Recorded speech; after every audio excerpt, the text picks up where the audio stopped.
Can you honestly say that you are quick to listen to your spouse?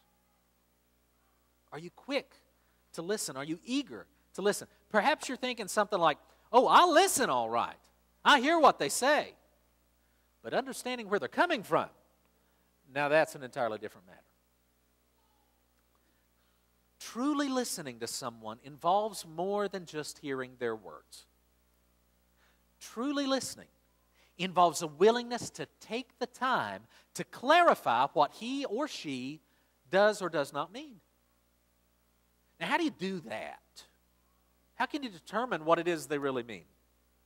Well, as the note sheet says, one of the best ways to try to understand what someone is trying to say is by practicing reflection. Something called reflection. This is when you reflect back to him or her what you thought they were saying and give them a chance to either affirm or deny your perception. In other words, after your partner makes a statement, you respond by asking, are you saying that? And then you just reflect back to them. You just put in your own words how they came across to you. So if I understand you right, sweetie, are you saying that? And then just in your own words, here's how it came across. And what this does is it gives them a chance to say, yeah, that's what I'm trying to say. That's what I meant to say. Or it gives them a chance to say, is that how I came across? No, that's not what I meant. Here's what I meant. Now, I know this sounds like a very simple thing, but you would be amazed at how many arguments can be avoided just by practicing this simple approach. It is amazing how many arguments in marriage begin just because of a misunderstanding or a miscommunication. And so if things are clarified right early in the conversation, it helps so much. Now, I'm not saying this is something you need to do in every single conversation you have.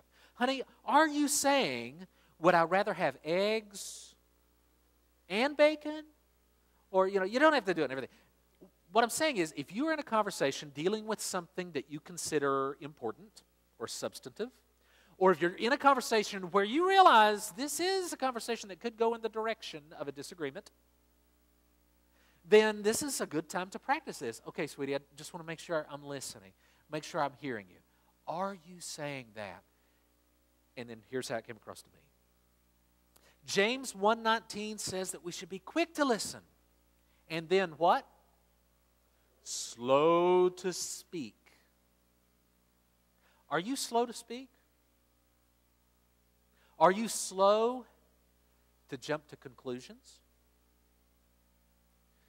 Are you one of those people who tends to be finishing someone else's sentences in your own mind before it's even come out of their mouth? Oh, you know where they're going, and you've already thought of your response. And you respond before they can even get out what they're trying to say. You've already responded. You've taken your stand. Is that you? Is that what your spouse would say? Yeah, that's him or that's her. Is that what your children would say? Proverbs 18:13 says this. Spouting off before listening to the facts is both shameful and foolish. One biblical translation said that doing this was stupid and rude. Stupid and rude. It means you're not listening. Effective communication is dependent on good listening. You got to be intentional. Most of us are not good listeners naturally. For most of us, it's an intentional thing. We have to choose to listen to each other, and not just in marriage, but in most relationships. We have to choose to listen to each other. Also, in order for communication to happen, each spouse must be willing to communicate. You might be reading that thinking, duh. Seems like a pretty self-evident statement. Each spouse must be willing to communicate. Each spouse must be willing to share. And I know that it sounds like it should be so obvious that I shouldn't even have to say it.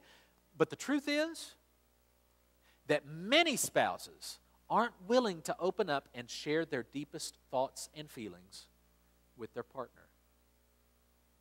Now, several different things can cause this. And I think that one of the things we tend to think when someone is not willing to share is that they must be hiding something. They've done something wrong and they don't want it to come out. Well, that can certainly make someone unwilling to communicate. But that's not always the reason.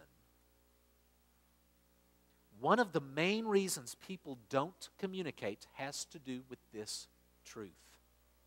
Most people will share their deepest thoughts and feelings only if they believe it is safe to do so. Does that make sense? Only if they believe it is safe to do so. Too many spouses don't want to communicate on anything deeper than a superficial level because they've learned from experience that their partner doesn't react well when they do share. So they just stop sharing. For example, some spouses have discovered that if they share their true feelings with their partner just dismisses their feelings as no big deal and basically just tells them to get over it. There's no sympathy. There's no tenderness.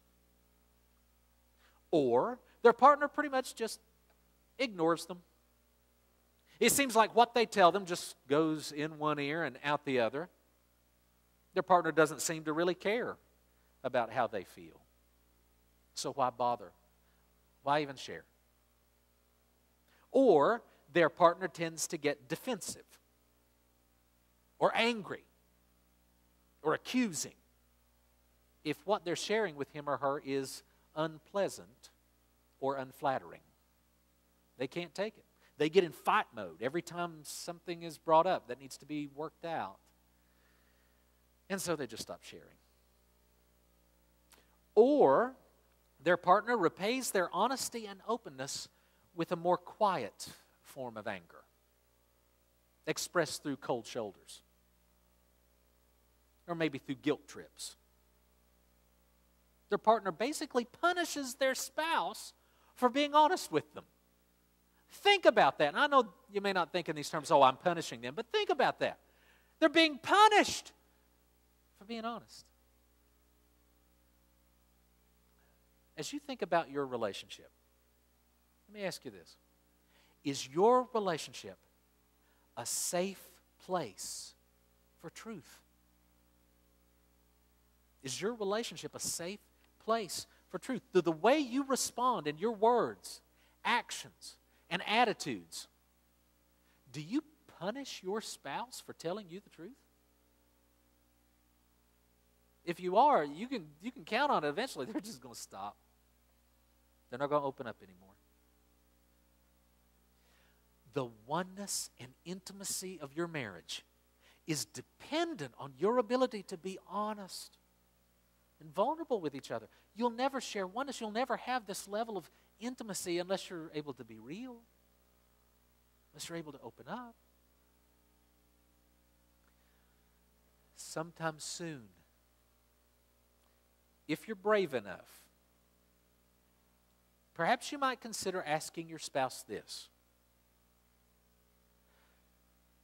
Do you feel safe sharing your thoughts and feelings with me? If not, why not? Do you feel safe sharing your thoughts and feelings with me? If not, why not? Now listen, it's possible that you may not like how your husband or wife answers that question. It may take you into very uncomfortable territory. So as you listen to what they have to say, you need to keep this in mind.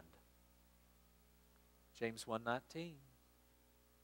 My dear brothers, take note of this. Everyone should be quick to listen, slow to speak, and slow to become angry. For man's anger does not bring about the righteous life that God desires. Your anger will not take you in any direction that your spouse or you want to go. Can you sincerely say to your spouse this? If you choose to communicate and share your heart with me, I'm not going to get angry. I'm not going to attack you. I'm not going to belittle you or insult you. I'm not going to just tune you out and ignore you. I'm going to listen. I choose to listen. And before I respond, I'm going to make sure that I've really heard you and understand where you're coming from. Before I even formulate a response, I'm going to make sure I've got the facts